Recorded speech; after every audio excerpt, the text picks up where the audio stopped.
Muy bien, buenas tardes. Ya estamos en la fase final del Congreso Internacional y hoy tenemos el gusto, el placer de contar con María Jesús Herrera Duque, socia de Sagardoy Abogados. Es doctora en Derecho, especializada en el área laboral. Es profesora en diversas universidades de prestigio en España, Carlos III, la CEU, Alcalá.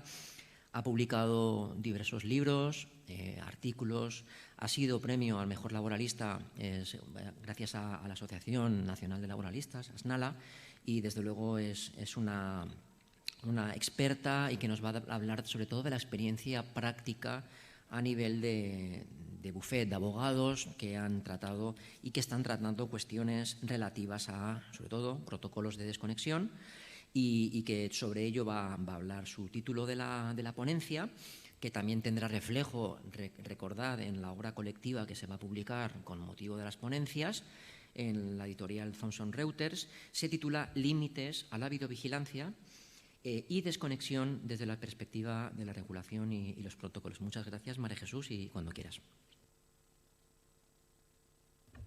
Ahora sí. Muchas gracias, buenas tardes a todos y en primer lugar pues agradecer a Francisco Trujillo y a la Universidad Jaume I la invitación a este congreso extraordinariamente organizado, ¿no? y como ponente en un foro donde encuentro compañeros, amigos y desde luego excelencia en todos los casos en los que me han precedido y en los compañeros, compañeras en este caso, que van a venir después. Efectivamente, mi sesión o mi ponencia pues bueno, tiene un título yo creo que poco sugerente a estas alturas, básicamente porque parece que ya se ha dicho todo, ¿no? Los ponentes estupendos que me han precedido ya han hablado de videovigilancia y también han hablado de desconexión digital. La desconexión digital, en definitiva, es el objeto, ¿no?, básico y fundamental de este congreso, pero pues han hablado de desconexión digital y protocolos y espero básicamente poder aportar algo distinto, diferente, nuevo, o por lo menos no repetir, ¿no?, lo que seguro, no me cabe duda, han expuesto los ponentes que me han precedido en sus ponencias en relación a estas dos materias que yo he compendiado hablando de límites a la videovigilancia y desconexión digital. La ponencia inicialmente, ese título yo lo he modulado un poquito más a la hora de hacer el análisis en profundidad, hablando de límites a la videovigilancia desde una perspectiva jurisprudencial concreta. Ahora nos vamos a dar cuenta de por qué, ¿no? Y la desconexión digital desde la perspectiva de la regulación de los protocolos. Digo por matizar que no vamos a hablar de videovigilancia y desconexión desde la misma perspectiva. He hecho al revés, perdonar que soy... Aquí, perdonar. Vale. Ya, estamos, perfecto. Y el índice lo deja relativamente claro, pero vamos a empezar hablando de videovigilancia, como también el tiempo es limitado y no quiero que Francisco me acabe apretando, como suele suceder en estos casos cuando el ponente se extralimita, pues de la videovigilancia yo solo voy a tocar dos aspectos, uno relacionado con la lesión de derechos fundamentales. Yo hablo de Constitución y Ley Orgánica de Protección de Datos, pero desde una perspectiva práctica de la prueba y la validez. Y también hablar de cómo opera la normativa de protección de datos en el caso de la instalación de sistemas de videovigilancia. Y de la desconexión digital, pues hombre, ya sí me voy a explayar un poco más, puesto que es la materia base de este congreso, ¿no?, hablando desde la perspectiva de los protocolos, pero acercándome primero, como no puede ser de otra manera, por muy práctica que quiera ser, al concepto de la desconexión digital, el derecho desde la perspectiva regulada, el deber de la empresa. Es que yo creo que estoy viendo que hay un montón de ratas que no son imputables, digo, porque ha habido un problema al trasladarlo y yo creo que... Sí, vamos a detenerlo, no te preocupes, que yo voy a abrir el PDF. Yo no tengo problema, ¿eh? Quiero decir que no tengo problema porque más o menos me lo sé, más que menos. Sobre todo por la gente que nos está viendo. Pero digo, van a parecer que me lo he preparado por la noche y un poco ebria y no. Disculpa. Voy a entrar en teclado. Sí, déjame el teclado. Sí, no, ahora te pongo el PDF tal y como lo tengo. En Valencia, que cree que estaba en Valencia. Vale, déjame. No hay problema. ¿Sí, puedes detener, por favor? Sí, por favor. ¿Se puede detener? Voy a abrir el... Vale. Y ahora yo te entro con el PDF y lo abrimos y no habrá ningún problema. Código de verificación de factor. No te preocupes, es que es mucho mejor así, sobre todo para la gente que nos está viendo, que vea la presentación como debe. No, es que, y por el trabajo. No. Y por el trabajo, así por la conversión a PowerPoint, lo que comentábamos. Sí. Vamos a esperar código de verificación, 6 dígitos de un solo uso. Vamos a ver. Aquí está, vale, espera. Si no, yo la llevo en el ordenador. No. Pero claro, Tranquila. lo retrasa un poco más. No. Hay tiempo. Luego podemos hacer la misma. Podemos continuar, aunque se alargue un poco. Podemos continuar. Entrada. Vamos a ver, aquí está cargando. Tengo aquí el correo.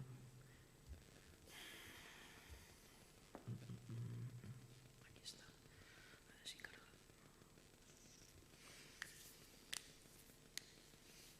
Aquí está. Vale, doble factor. Un segundito. Es que va muy mal internet.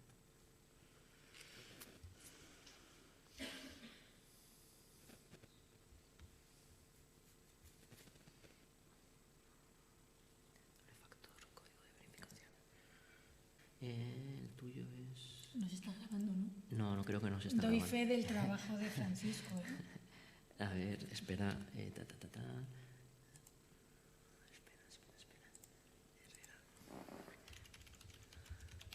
Aquí está. Ahí está. Yo lo tengo aquí, tranquila, esto lo abrimos enseguida. Jesús. Jesús Herrera Duque. Prioritario, a ver. Afor. Prioritario. ¿Esto qué es? A ver. ¿El título de la presentación cómo era? Límites. ¿Cómo lo límites? Límites ¿no? a la videovigilancia. Empezaba así. Si no te lo reenvío, lo tengo. Está ahí, mi email, lo estoy viendo. A lo mejor lo sacaste. ¿Y si te lo mando? Vale, reenvíamelo. Y entro aquí.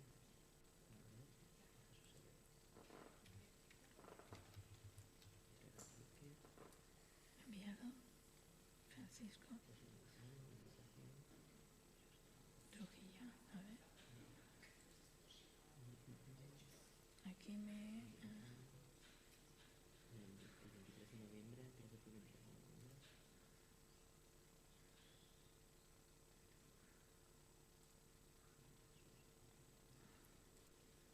A ver. Aquí ya lo tengo. ¿Lo tienes? A ver.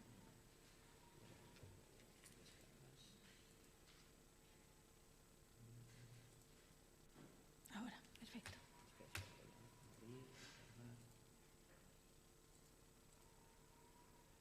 ¿Qué aire, no?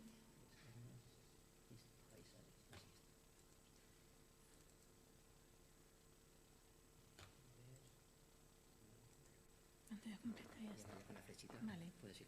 Perfecto, espera que voy a... Nada. ¿Estamos? ¿Ya está grabando otra vez? Adelante, sí.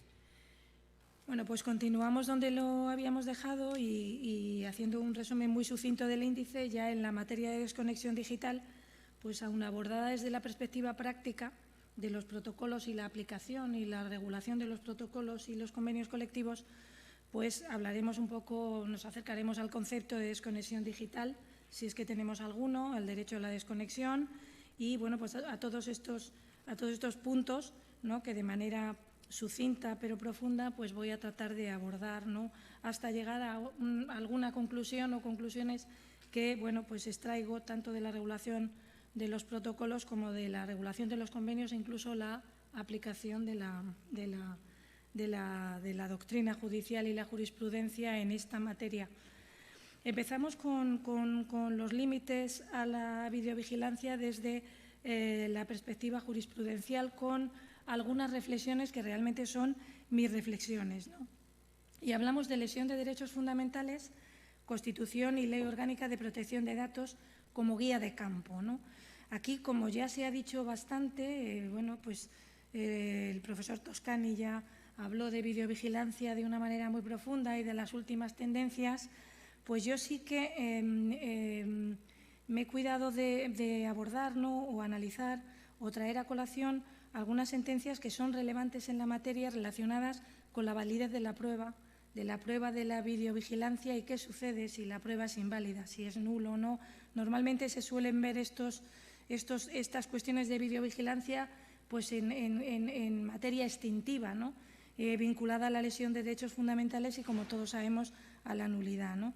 Y existen sentencias pues recientes, relativamente recientes algunas y otras muy recientes, ¿no?, del Constitucional del año 21.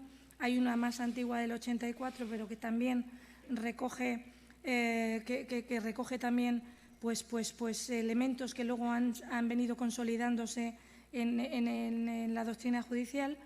Una sentencia del Constitucional del 19 que nos habla de cuáles son los principios generales sobre la prueba lícita, y una sentencia del Tribunal Supremo del 21 que establece específicamente cuál es la repercusión de la prueba en la prueba de la videovigilancia, si es inválida o no, si ha lesionado o no derechos a la hora de calificar el despido. Porque ya digo, normalmente esta materia se aborda fundamentalmente en cuestiones de extinciones disciplinarias, también a veces de resolución de contrato, pero más en extinciones disciplinarias.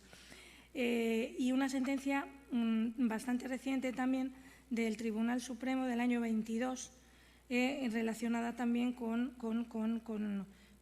qué sucede, ¿no?, con la lesión de los derechos, con la videovigilancia, cuando lesiona el derecho y si la prueba vale o no. Y con carácter general, pues la repercusión que tiene una prueba ilícita, si se declara ilícita en este caso, tiene que ver también con la desconexión digital.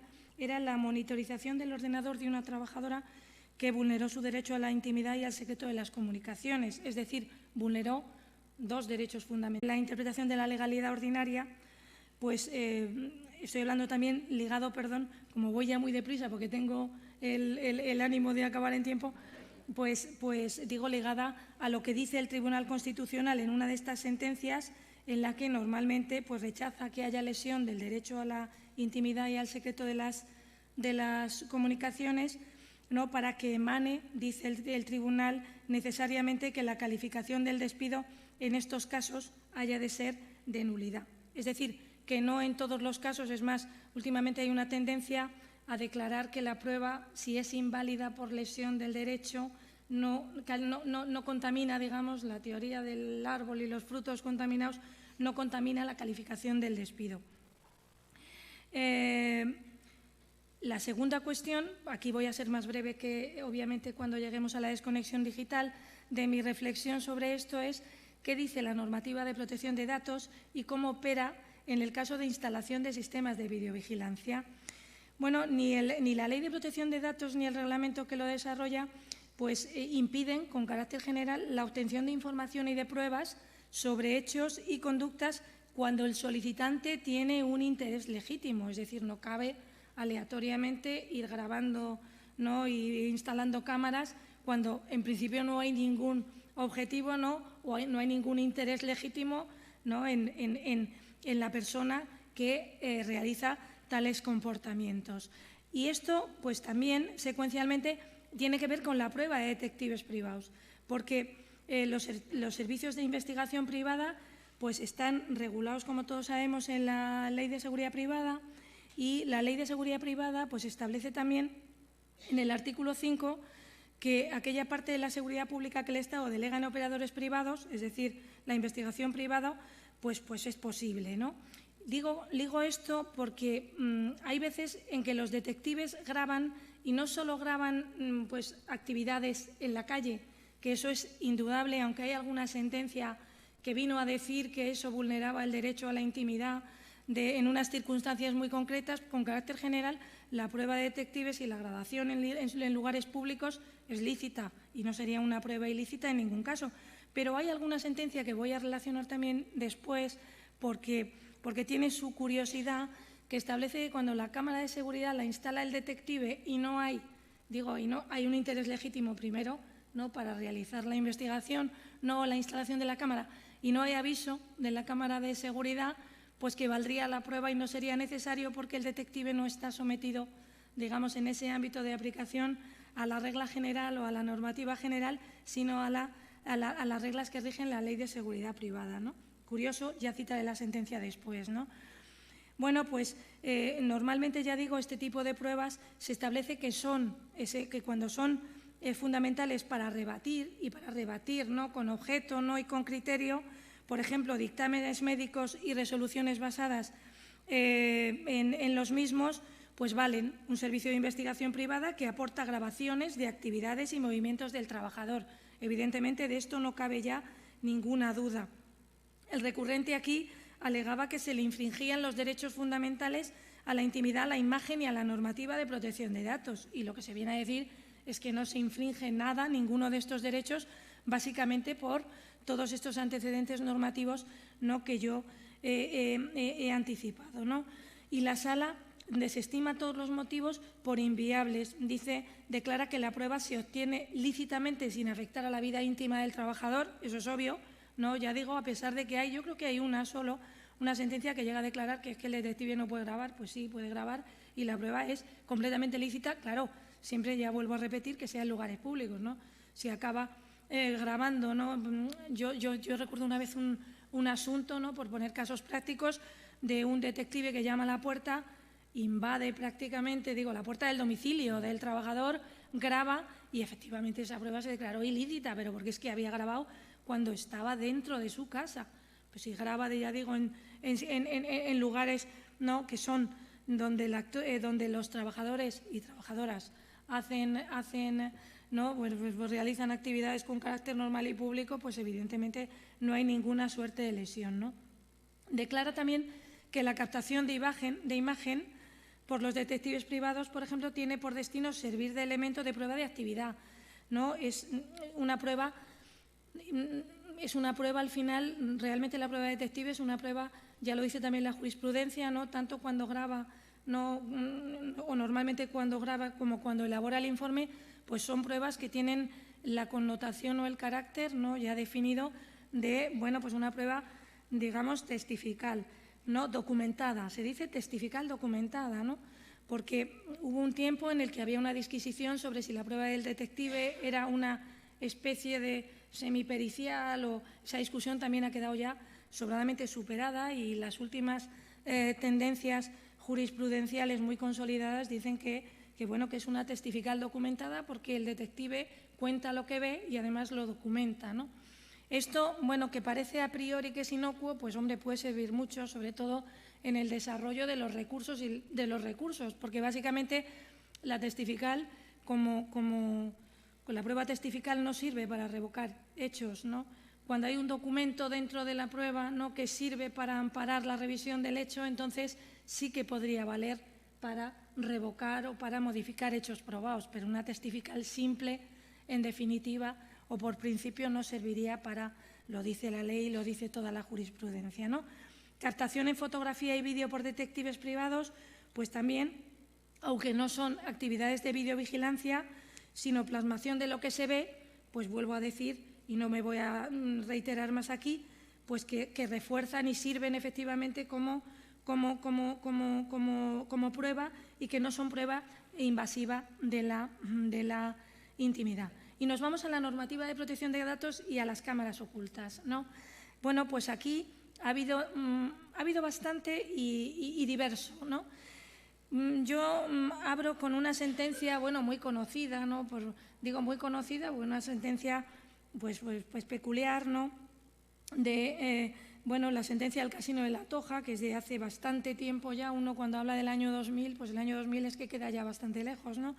Y aquí sí que se consideraba que se había vulnerado el derecho a la intimidad del trabajador, porque se decía que la prueba no podía violar el derecho a la intimidad y en este caso se grabaron conversaciones privadas entre el croupier y el cliente, lo que violaba, decía, la privacidad de las conversaciones, a pesar de que había sospechas de que el croupier, que era el trabajador en este caso, cometía robo, ¿no?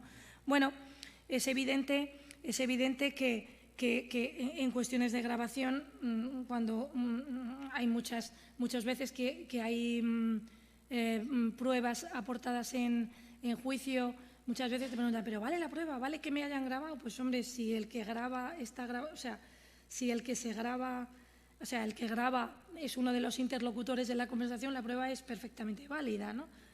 Hace falta compasarla cuando la aportas en un juicio, pues de otra serie de elementos como son la transcripción, pues si es una prueba no de sonido y todos los elementos que establece la Ley de Enjuiciamiento Civil, ¿no? Pero no es objeto de esto y no voy a detenerme más. Tribunal Superior de Justicia de Andalucía, Sevilla, 17 de noviembre del 20.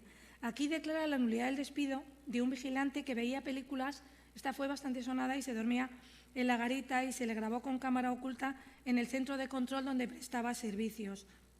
El tribunal decidió en ese momento que el despido era nulo porque el trabajador se cambiaba en la habitación, no, que eso vulneraba la intimidad, porque es evidente que no se puede poner ni siquiera cámaras ocultas en sitios, ¿no?, como son los lugares de descanso, los servicios, ¿no?, lugares donde efectivamente la transgresión de la intimidad, por mucho que se llevara el saco, por ejemplo, de monedas, por poner un ejemplo, pues se hiciera, ¿no? Claramente ahí sería invasivo de la intimidad, ¿no?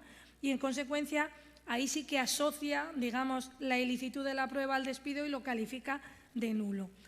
El uso de grabaciones de videovigilancia con fines disciplinarios sin haber informado previamente a los trabajadores de la instalación de cámaras con dicha finalidad, pues ha tenido diversas resoluciones judiciales, pero mi impresión, por ir rápido ya y resumiendo, mi impresión es que la doctrina judicial, la jurisprudencia también, se ha venido flexibilizando algo. Digo, se ha venido flexibilizando algo desde el no vale la grabación si no hay aviso de información de que hay cámaras grabando, hasta el hecho de las excepciones donde sí vale la grabación a pesar de que no haya avisos.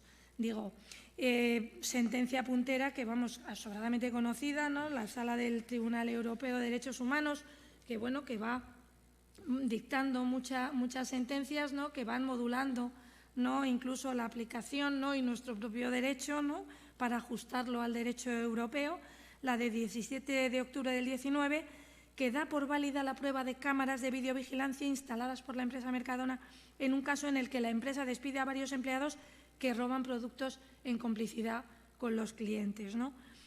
La regla general, que no absoluta, del deber de información previa, lo que yo decía, ¿no?, como conclusión o reflexión, pues a los trabajadores potencialmente afectados cede en aquellos supuestos en los que se aprecie la existencia de razonables sospechas de que se está cometiendo una irregularidad laboral. Yo fui una vez, no coincidí de ponente con un magistrado que decía, hombre, es que claro, si hay evidencia de que el trabajador o la trabajadora está cometiendo hurto o robo, no, y encima le pongo una cámara, pues es evidente que no va a haber posibilidad, ¿no? Pues si está avisado, no se va a poner a llevarse, ¿no?, los productos delante de la cámara y saludar después, ¿no? Eso es evidente, ¿no? El Tribunal Supremo, el 30 de marzo del 22, analiza si se debió admitir la prueba de videovigilancia aportada por la empresa para justificar el despido disciplinario de un trabajador. La prueba de la reproducción de lo grabado por las cámaras era una medida justificada, idónea, necesaria y proporcionada. Y aquí viene, digamos, la madre del cordero, ¿no?, de la aplicación o de la admisión de la prueba de videovigilancia, ¿no?, cuando se exige, y eso sí que no se ha flexibilizado, justificación, idoneidad, necesariedad y proporcionalidad, ¿no? Por lo que, si se cumplen estas reglas, normalmente el requisito, no digo satisfechas estas reglas de exigencia, pues es evidente que la prueba puede valer. Aquí al trabajador no se le había notificado la realización de captación de imágenes durante el desempeño de la función laboral, ¿no?, y se declara válida la prueba. Castilla y León, con sede en Valladolid, analiza un supuesto, y este es el que decía yo de los detectives, ¿no? En el que se introduce un factor que marca, yo decía, el nuevo punto diferenciador, ¿no? Como es el que la instalación de la cámara la realiza un detective. La realiza un detective. O sea, no es que el detective vaya con la cámara siguiendo al trabajador en lugares donde puede ver qué hace, si está de baja y resulta que está bailando, ¿no? Sino que se instala una cámara pues en un lugar de trabajo, ¿no? Y el seguimiento de la actividad lo hace el detective, ¿no? Se habían recibido determinadas quejas de usuarios y la conducta fue apreciada por grabaciones realizadas con dispositivos de vigilancia instalados en el lugar de trabajo por una empresa de detectives privados. La instalación, pues evidentemente no era detectable, estaba ahí en un rinconcito que ni se veía siquiera y ni se informa siquiera a la representación legal ni a los potencialmente afectados, ¿no? Que son los trabajadores a los que se les va a rodar con una microcámara que no se sabe ni dónde está ni ha habido un aviso previo, ¿no?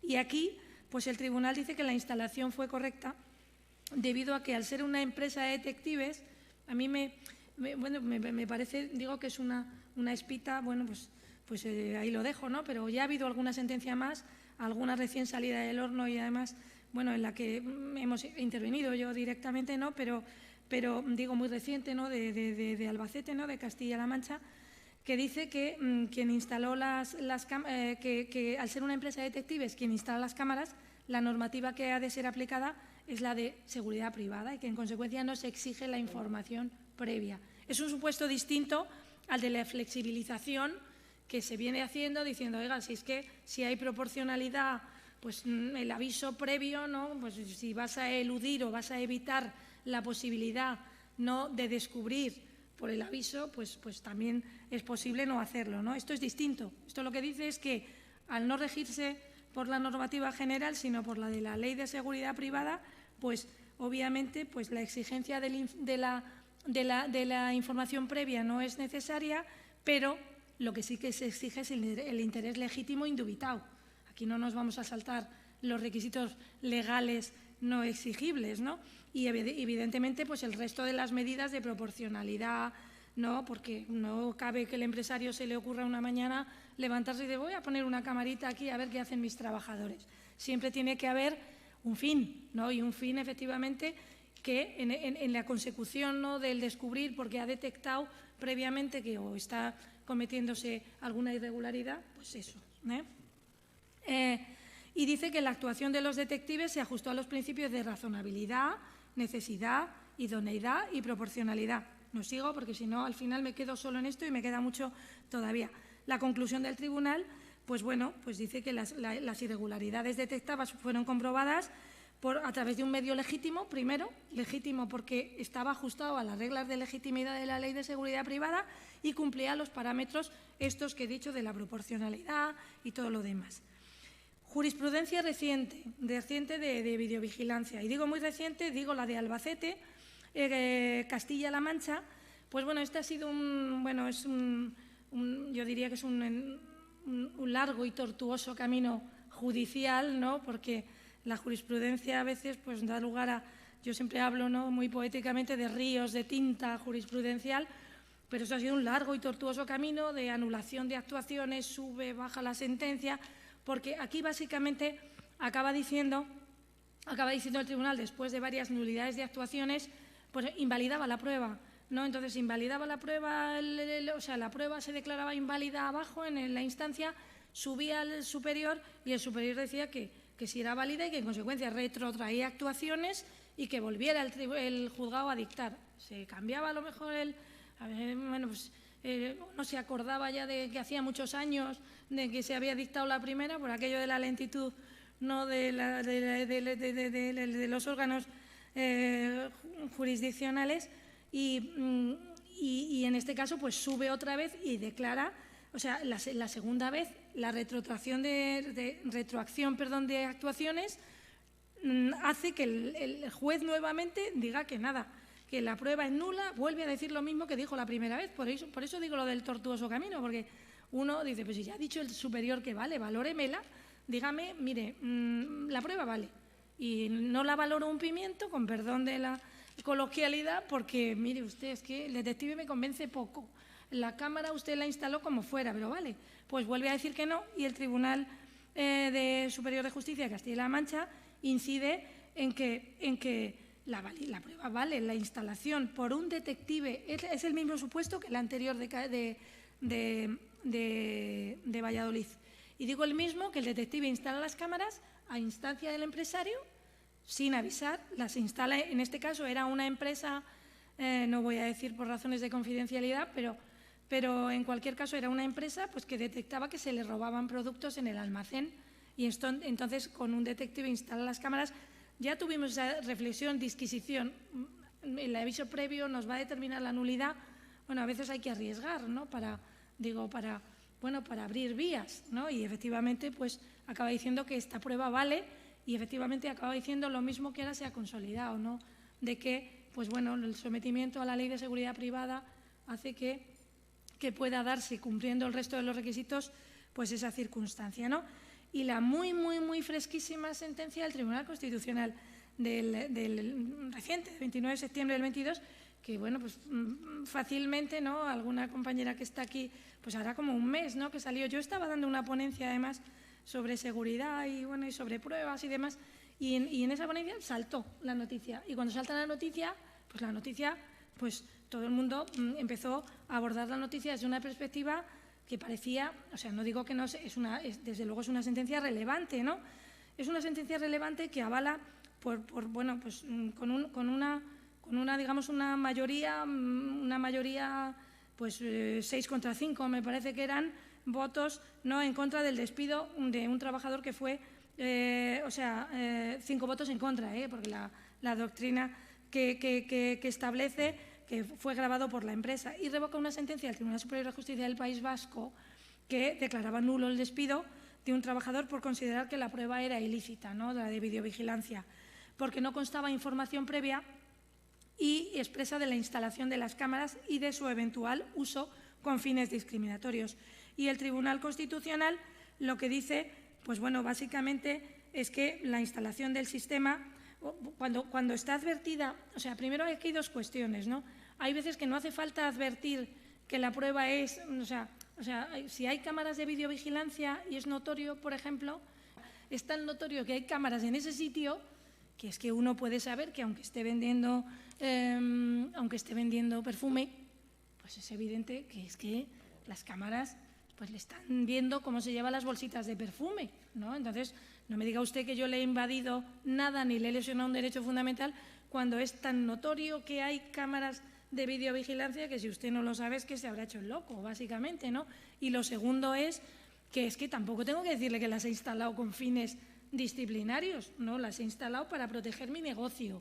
Y dentro de mi negocio está también la protección de mis enseres y de que mi personal, pues hombre, se comporte cumpliendo los deberes de buena fe y obligaciones, ¿no? Que tiene, ¿no? Entonces, hombre, no me diga usted que la prueba es inválida, porque, oye, lo sostenía con una contundencia que digo, en algún momento te llegas a plantear, me he perdido algo, porque, bueno, hasta que el fiscal, pues claro, decía, pues, en el informe que hizo acabó diciendo, bueno, es un poquito de nota que nos digan que en este sitio, que las cámaras estaban instaladas allí, que había que haberlo avisado, pues es que no hacía falta, ¿no?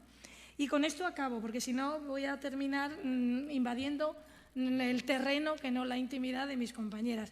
Vamos rápidamente a la desconexión digital. 10 minutos si quieres. ¿Sí? Sí, Bueno, la desconexión digital. Yo, como ya me han precedido y todo es, seguro que lo han hecho pues con infinita contundencia, ¿no? Y sobre todo contenidos, pues voy a detenerme pues muy sucintamente, ¿no? Esto está invertido, ¿no? Yo me declaro también un poquito, a mí lo de las presentaciones siempre me descoloca más que hablar así con un guioncito, pero bueno, como esto es muy, muy digital, ¿no? Y estamos evolucionando, vamos a empezar al revés, ¿no?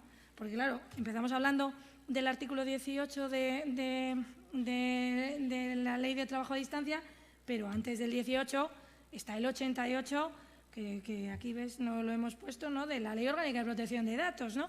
Que es el que creo que regula por primera vez el derecho a la desconexión digital. Y dice lo que dice. Evidentemente, si lo leo, me como los 10 minutos. Así que, pero concepto en sí mismo, pues no sé si establece, yo creo que no. pero en cualquier caso sí que dice que los trabajadores y los empleados públicos tienen derecho a la desconexión digital para garantizar, fuera del tiempo de trabajo legal o convencionalmente, el respeto de su tiempo de descanso, permisos y vacaciones, así como su intimidad personal y familiar, ¿no?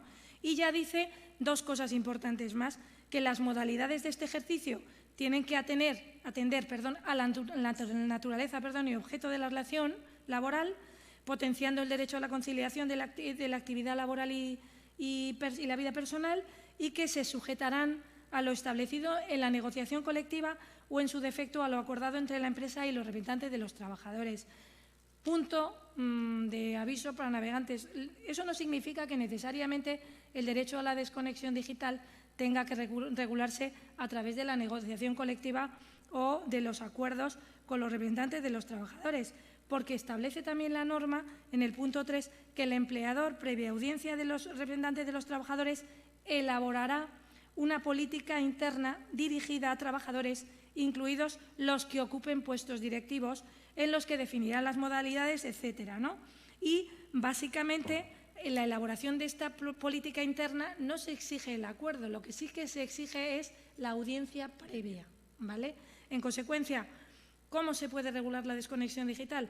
Evidentemente, si hay negociación colectiva, no cabe, desde luego, si estás dentro del ámbito de la negociación colectiva, que adaptarte a lo que dice la negociación colectiva, convenio colectivo o acuerdo colectivo. Y si no hay ninguna de las dos cosas, puedes tener un protocolo, si no hay, o tú puedes tener un protocolo y luego venir un convenio colectivo y enmendarte la plana al protocolo, que también puede suceder, ¿no? Pero en cualquier caso, digo, protocolo establecido por la empresa no necesita del acuerdo, sí de la audiencia previa de la representación, que esa sí la necesita, ¿vale? Lo siguiente, ¿no?, en el detalle de la desconexión digital es la ley 10/21, la del trabajo a distancia, porque en esa ya sí que pues establecen una serie de parámetros, probablemente con mayor concreción, ¿no?, de lo que hace y obviamente, ¿por qué? Porque el medio, ¿no?, para la implementación del trabajo a distancia es la digitalización. Luego, la regulación probablemente sea necesaria, probablemente no, es necesaria en tanto en cuanto, pues efectivamente, lo que se establece es el deber empresarial que ya se establecía en el artículo 88 de la Ley de Protección de Datos, no, pues el deber empresarial de garantizar la desconexión. No sigo porque todos no sabemos el artículo, ¿no? Pero en cualquier caso, bueno, pues también se establece también una conexión, ¿no?, de los derechos de los trabajadores a la intimidad en relación con el entorno digital y la desconexión. Lo señalo por la vinculación a derechos fundamentales de la que luego voy a hablar puntualmente, ¿no? Y bueno, aquí una nota de color, ¿no?, sobre, bueno, pero siempre viene bien, sobre cómo lo regulan otros países. Como el país más próximo que tenemos es Francia, pues el Código francés establece esta regulación. Es una regulación que dice que las condiciones para el pleno ejercicio por parte del empleado de su derecho y la implantación de la desconexión con el fin de garantizar los tiempos de descanso los tiempos de descanso, voy muy rápido, y la vida personal y familiar. Bueno, pues lo que dice que de su derecho y la implantación por parte de la empresa, que regulen con el fin de garantizar tal, y a falta de acuerdo entre el empleador, a falta de acuerdo entre ambos, el empleador redactará una carta. Es que, digo, la regulación francesa, ¿no?, si algunos aquí, como estamos en un foro universitario, todos hemos estudiado Derecho Comparado. Entonces yo, especialmente cuando hice mi tesis doctoral, me inflé a hablar de Derecho Comparado francés, ¿no? Entonces, pues es verdad que la normativa francesa, lo de las comunicaciones, la carta del después a falta de acuerdo, esta es la regulación, ¿no? Elementos clave de la normativa, voy rápido.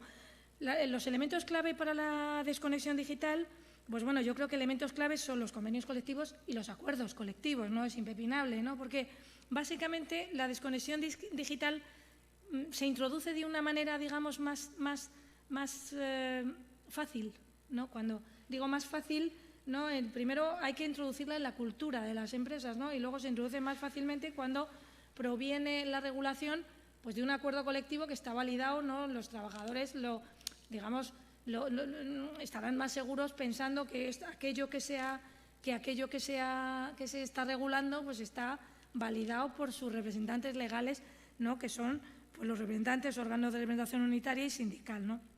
Las políticas internas previa audiencia con los representantes de los trabajadores y la formación adecuada a los trabajadores sobre el uso de las herramientas informáticas y la cultura también de las empresas en cuanto a establecer sistemas, ¿no?, o establecer determinadas pautas de conducta que impidan, ¿no?, que el trabajador pueda desconectar. Porque claro, si me dedico a mandar emails fuera de la jornada, dicen, no, así es para que me lo responda al día siguiente, ya, pero igual si manda 7 emails para que pues el trabajador en un momento determinado puede pensar que lo tiene que responder o si no le puede pasar algo, ¿no? Bien, objetivos. Pues la política persigue los objetivos de evitar la comunicación espontánea y constante materializada. Todos estamos tan hartos de medios, ¿no? Yo estoy prácticamente conectada todo el día que a veces digo, yo creo que tengo hasta mono, ¿no? Digo, es que respondo un domingo y digo, pues es que domingo y a lo mejor estoy corriendo, ¿no? Pero miro, tendré un mensajero, un móvil y, hombre, si fuera un día amor a lo mejor era más, digamos, más, por lo menos agradable, ¿no? Porque al final dices, jolín, es que si acabo de salir del trabajo y resulta que no sé qué, y un cliente te pide, no, pues igual, y más en una relación laboral por cuenta ajena, donde el trabajador a veces se puede sentir obligado, ¿no?, a contestar y dice, pues si no estás en tu jornada, ¿no? Pues entonces, si se establecen pautas claras, pues a lo mejor funciona mucho mejor esto que evidentemente es un derecho y un derecho para cumplir, ¿no? Se relaciona, digo, en objetivos, surge para que el tiempo no invada el tiempo de trabajo, se relaciona directamente con la normativa reguladora del descanso y de la salud laboral, que habéis hablado de salud laboral, ¿no? Y intenta proteger de manera concreta y particular pues las situaciones de teletrabajo, como todos sabemos, ¿no? Muy rápidamente, ¿se trata de un deber o se trata de un derecho del trabajador? Hombre, aquí nos podemos hacer la reflexión, hombre, al final como voy tan rápido, pero pues hombre, todo derecho pues se tiene establecido, ligado, ¿no? El ejercicio de un derecho siempre conlleva un deber, ¿no? O a la inversa, ¿no?, que es antes el huevo o la gallina, ¿no? Y aquí pues efectivamente el empresario tiene un deber de garantizar, el garante de la desconexión digital, ¿no?, que conlleva una limitación del uso de los medios tecnológicos, y el trabajador tiene un derecho a su desconexión digital para facilitarle, digamos, efectivamente esa desconexión que le procura que su vida personal y familiar sea completa, ¿no?, y no esté efectivamente vinculado continuamente al trabajo cuando ya no está dentro de su jornada laboral. El deber empresarial de garantizar la desconexión digital, aquí hay una errata, bueno, no hay una errata y sí hay una errata. El 18.1, como sabéis, el derecho a la intimidad, ¿no?, está vinculado. Ahora vamos a hablar muy rápidamente de si es o no un derecho fundamental, ¿no?, porque parece que está ahí todo. Entonces, aquí yo había recogido, voy ya rápidamente, lo que se establece es el deber empresarial de garantizar la desconexión, lo que conlleva pues la limitación del uso de medios, ¿no? Y no es una prohibición en sí, sino una limitación al uso de medios, ¿no? Digo, pero una limitación al uso de medios que en definitiva es una prohibición a que los medios se efectúen fuera, ¿no?, de las pautas y de la jornada laboral. Va muy vinculado, ¿no?, la desconexión, ¿no?, y la realización del trabajo en tiempo de trabajo. Sentencias muy rápidamente, pues el TSJ de Madrid, el otro día, antes de entrar, hemos estado, ¿no?, pues departiendo un poco las ponentes que vienen después y lo van a hacer estupendamente, y hablábamos de esto, ¿no? Es que va muy, bueno, hablaba de esto con una de ellas porque hay pocas sentencias, hay muchas sobre teletrabajo y hay muy pocas sobre desconexión digital, poquísimas. Y las que hay, pues bueno, tienen su aquel, son curiosas, ¿no? El TSJ de Madrid sí ha dictado alguna, ¿no? Y entonces, pues ha dictado alguna donde se establecía que vulneraba que el derecho a la desconexión digital, incluso el derecho, ¿no?, a la intimidad, ¿no? Y entonces, pues esto estaba ligado, creo recordar, estaba ligado a realizar un curso de formación, y acaba diciendo, bueno, pues hace ahí una reflexión un tanto peculiar en la que dice que no hay vulneración del derecho a la desconexión digital porque, aun haciéndolo, digamos, fuera de lo que sería la jornada laboral, no deja de ser tiempo de trabajo efectivo, el tiempo de formación, en consecuencia, pues que no había vulneración del derecho a la desconexión. Las cito rápido. Sentencia de 9 de junio del 21, ¿no?, dice que el derecho a la desconexión no es incompatible con que la empresa pueda imponer la realización de actividades laborales fuera del horario ordinario, y la sentencia de 4 de noviembre del 20 que considera tiempo de trabajo efectivo la impartición de un curso fuera del horario laboral del trabajo sin que pueda aplicar el derecho a la desconexión. Es un derecho fundamental, y ya voy corriendo a los protocolos, que es donde me quiero detener, pero un poquito, ¿no?, para no robar mucho tiempo. Pues el Parlamento Europeo tiene una propuesta que de momento solo es propuesta, ¿no?, en la que quiere que sea, ¿no?, en la que la propuesta es que el derecho a la desconexión digital es un derecho fundamental como parte inseparable de los nuevos modelos de trabajo en la nueva era digital, ¿no? Y propone una directiva que lo regule y establezca unos requisitos mínimos. Evidentemente, digo, cuando esto sea, digo, si esto llega a ser una realidad, pues será un derecho fundamental. De momento no está recogido en la Constitución española, vaya por delante que no lo es. Digo que no lo es en sí mismo, pero sí lo puede ser vinculado. Vinculado al derecho a la intimidad, ¿no?, y vinculado a algún otro derecho más, ¿no?, pero sin duda, ¿no?, el derecho a la intimidad, ¿no? Y hay una sentencia, y en este sentido, pues digo que puede haber algún planteamiento, ya lo ha habido en alguna de estas sentencias, donde se acabe diciendo que se lesiona el derecho a la intimidad porque no se respetan sus espacios de intimidad, ¿no? Y en consecuencia, pues hombre, uno puede intentar, ¿no?, llevarlo a ese extremo, ¿no?, de lesión de derecho fundamental, pero indirecta casi, ¿no?, porque no es tal cual un derecho fundamental. Rápidamente, es ya muy rápido, ¿no?, porque la dimensión constitucional es esta, ¿no? Bueno, 18.1 y 18.4. Derecho, intimidad, limitación del uso a la informática y demás, ¿no? Y hay varias sentencias más, como está la ponencia, en cualquier caso, por detenerme un poco en los protocolos que son interesantes, ¿no? La de Gijón de 4 de noviembre, que habla de la desconexión digital. Alguno dirá, oye, pues ya hay unas cuantas. Bueno, pues estas son pocas en relación con las que hay, comparativamente con el teletrabajo, que es una materia también casi que están a la par, en tiempo de aparición, ¿no? Quizá el teletrabajo incluso más tarde, y en cambio pues tiene, bueno, un desarrollo que, vamos, nos ha llevado hasta lo de los accidentes de trabajo, no durante el teletrabajo, ¿no? Y bueno, y una del TSJ de Madrid. Y conexión con la prevención de riesgos, esa casi que me la voy a saltar, porque ya habéis hablado mucho de prevención, pero pues efectivamente están, ¿vale? Protocolos de desconexión digital. Bueno, ya he dicho que los protocolos de desconexión digital, si son protocolos que establece el empresario, son protocolos no acordados, ¿no? Son protocolos con audiencia previa. En consecuencia, puede el empresario establecer un protocolo. Tampoco está obligado, creo yo, no está obligado, yo lo he defendido, yo creo que es evidente que no, pero en cualquier caso yo me acuerdo de una negociación de uno de estos protocolos, y ahora voy a decir, bueno, pues si es negociación ya no hay protocolo, es un acuerdo colectivo, pero en el que, fruto de un acuerdo de teletrabajo, de los primeros muy punteros, en una gran empresa, ¿no?, de una empresa grande, ¿no?, de las que cotiza en IBEX, pues estuvimos haciendo, además fue muy bonito el proceso de negociación del acuerdo de teletrabajo. Y de ese acuerdo de teletrabajo, pues la representación legal pues nos solicitó, nos pidió que reguláramos también la desconexión digital, pero con acuerdo, o sea, con negociación, ¿no?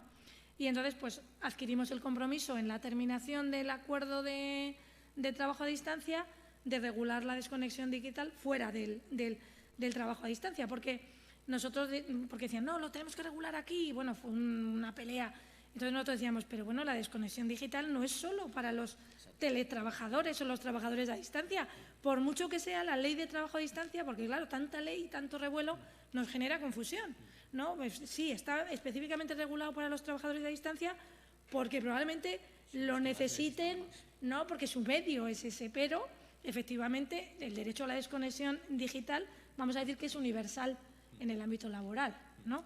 Bueno, pues de esto, pues los protocolos fijan reglas, definen pautas y definen acciones también de formación, ¿no? Y entonces, pues las principales acciones para garantizarlo pues son la comunicación, porque ya me he pasado, protocolos y convenios colectivos, ¿no? Ya he puesto la pauta en que el protocolo pues lo puede instaurar el empresario sin necesidad de acuerdo y sin obligación de acuerdo. Y esto que decía, es que como hablo tan rápido ya, pues claro, nos decían, es que nosotros, y entonces ¿qué nos estáis diciendo? Digo, no, estamos diciendo lo que dice la ley, que yo no tengo obligación, o sea, he adquirido un compromiso, ¿no?, de negociar con vosotros, pero si no llegamos a una negociación en unas condiciones razonables, pues mire usted, acaba la negociación y pongo mi protocolo. Probablemente eso vaya a generar a la larga más litigios, tendríamos más sentencias, pero bueno. Y protocolos, yo ya muy rápidamente. Yo me he cuidado de analizar algunos mío de más personal, digo profesional, pero y otros, ¿no? Entonces yo hablo de protocolos pioneros y algunos se reirá cuando vea el último, que es de 2022. Pero el pionero yo creo que fue el de AXA, ¿no? Y claro, el de AXA pues establecía acciones para garantizar, bueno, probablemente fue el primero que se atrevió, ¿no?, a meterse con la desconexión digital, porque, hombre, uno cuando abre brecha a veces da miedo, ¿no? Dices, jolín, me meto aquí en un charco que igual si hay alguien por delante marcando la pauta, pues me equivoco menos, ¿no? Pues AXA establece lo que luego pues, se ha venido encontrando efectivamente en un montón de protocolos, ¿no? Que, bueno, la empresa garantizará casi todos los protocolos abren con un preámbulo donde pues, bueno, se establece cuál es la declaración de intenciones y a partir de ahí pues es muy importante en todos, ¿no?, la comunicación, la sensibilización y la formación, ¿no? Y evidentemente establecer criterios específicos que los trabajadores, las personas trabajadoras tengan claros, ¿no?, a la hora de lo que se puede y lo que no se puede hacer, y luego pautas, ¿no?, de actuación que ya a veces no están ni dentro del protocolo, son criterios. Bueno, pues aquí la empresa se compromete a garantizar la aplicación del protocolo, se crea incluso un buzón de desconexión digital. En las pautas de actuación, apagado de luces a una determinada hora para que no se quede nadie allí encendiendo como si fuera la ordenanza de abajo, que los serenos antiguos, no, pues vamos a estar aquí toda la noche trabajando. Digo, establecimiento de medidas que parece que no, pero al final si se te apaga la luz, pues es que igual es que ya no tienes. Establecimiento de pautas de, oye, no marques las reuniones al límite de la terminación de la jornada, pero el derecho muchas veces, o la gran mayoría, es sentido común, ¿no?, aplicación, ¿no? Y bueno, y esto lo encontramos en todos. Protocolo de desconexión de BBVA, por buscar otro sector, AXA Seguros, sector financiero BBVA, ¿no? De 25, un poquito posterior, del 19. Bueno, pues en este igual, derecho a no responder, o sea, en todo lo que se establece efectivamente para que el trabajador, la persona trabajadora lo tenga claro, es que, oye, aunque te recibas un correo primero, establece, oye, no se mandan correos, no fuera, pues ponte el avisador ese o el retardo de correos, o sea, no mandes fuera de hora. Y si alguno recibe fuera de hora, digo como pauta educacional, ¿no? Y si alguno recibe fuera de hora, que no tienes obligación de contestarlo, ¿no? Y luego en todos se admite la excepcionalidad, que la excepcionalidad probablemente, si no está bien definida, pueda dar lugar a la judicialización, ¿no? Porque, claro, las circunstancias excepcionales yo en los que he negociado siempre son la madre del cordero, ¿no?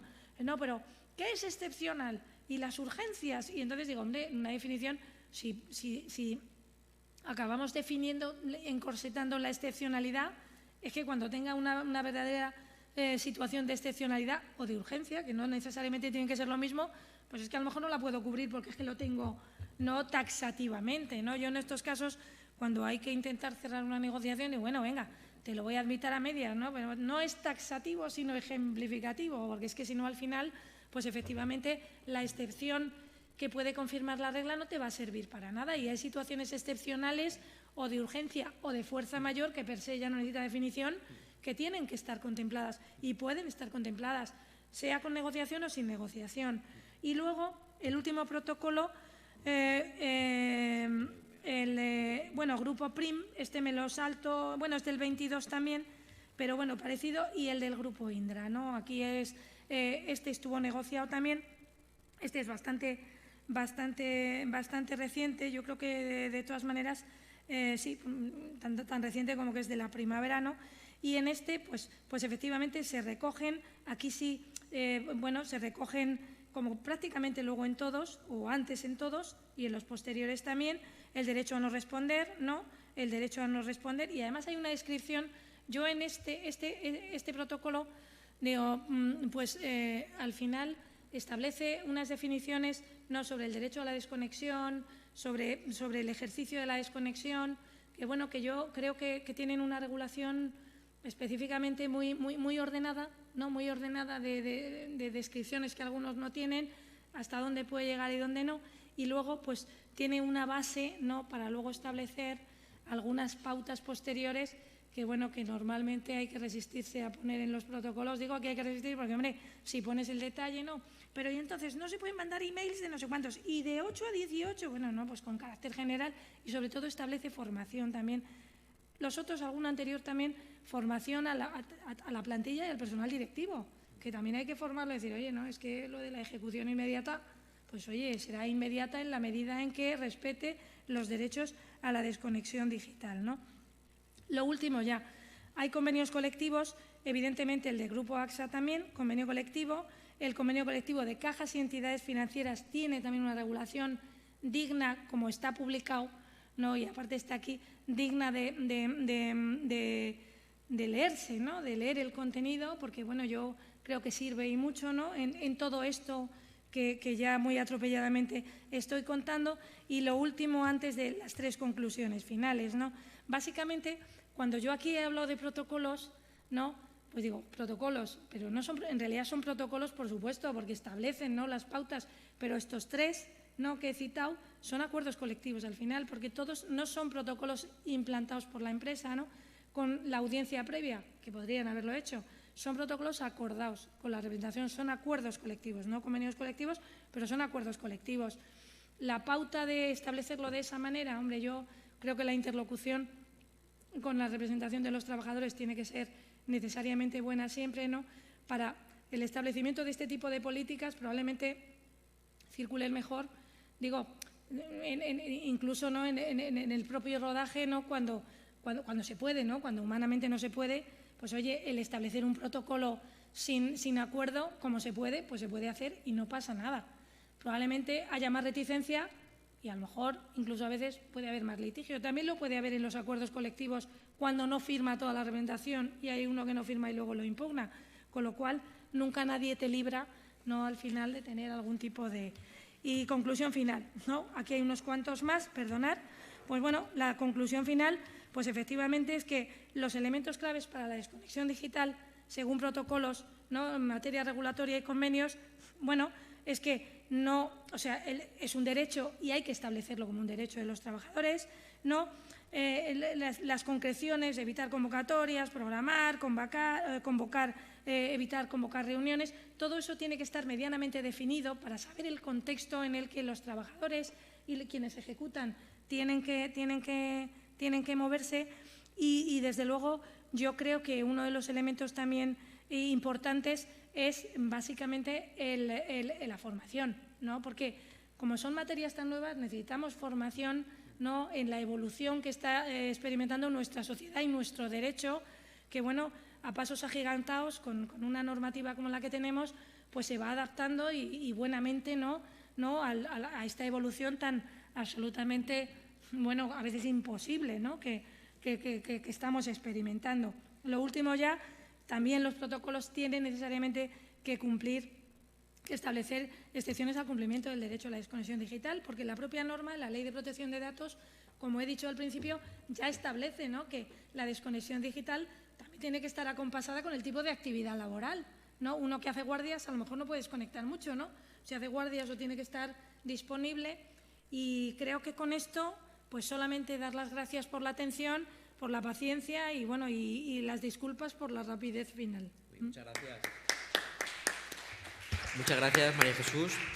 Excelente. Nada, voy para dar turno de palabra a María Gemma Quintero, que por temas logísticos va a empezar antes y después finalizará Estela por tema de tren. Darte la enhorabuena, muchísimas gracias por este análisis, no solo de desconexión digital, también de la videovigilancia. Y al hilo de lo que ha señalado, al igual que ayer hizo el profesor Daniel Toscani, se ha de separar claramente qué son cámaras de seguridad, para evitar hurtos que no han de ser comunicados al trabajador y que son cámaras de vigilancia, ¿no? Y también siempre respetar los juicios, que estos juicios se pueden adoptar en todas las áreas, no solo en la videovigilancia. La proporcionalidad, la idoneidad, la racionalidad, la necesidad y siempre bajo sospechas fundadas, ¿eh? No vamos a grabar para coger, ¿no? No para pillar, ¿no? Este pillaje, no, hay que confiar, hay que tener un sentido de sensatez.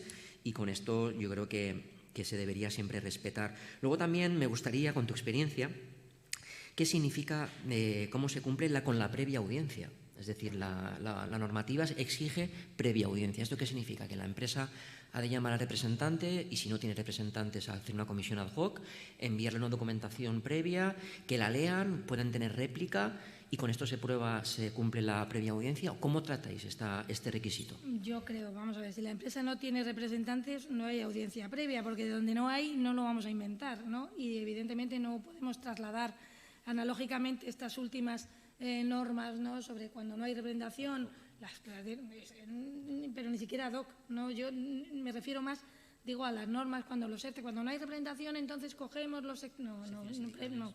Yo creo que si no hay representación, no la hay. Evidentemente, si hay secciones sindicales, pues podría, ¿no? Pero que si no hay representación ni unitaria ni sindical, pues yo creo que el empresario puede perfectamente y no incumpliría la norma, porque previa audiencia de los representantes cuando los haya. Si no los hay, entonces la empresa tiene que incumplir la obligación que tiene de establecer un protocolo.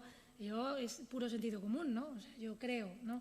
¿Y en qué consiste la previa audiencia? Hombre, la previa audiencia no es, oye, que voy a poner un protocolo. No, yo creo que hay que reunir, convocar a los representantes y además formalizarlo. Yo creo que está bien, hay gente que, o sea, hay veces que uno se resiste a reflejar, a formalizar, ¿no?, documentadamente lo que sucede, ¿no?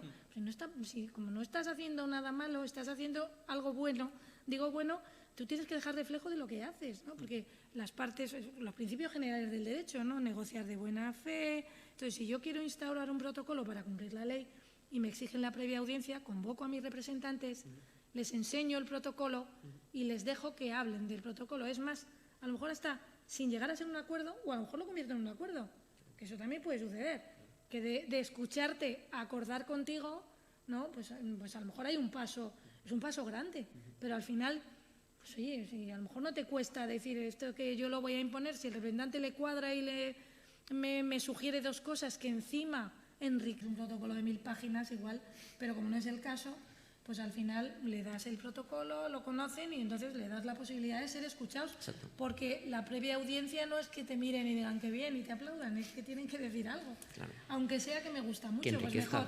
Porque si te gusta lo recoges y ya está, o la audiencia y tienes el reflejo para la inspección. Muy bien, perfecto. Pues María Jesús, muchas gracias y vamos a seguir con el turno de ponencias. María Gema Quintero, puedes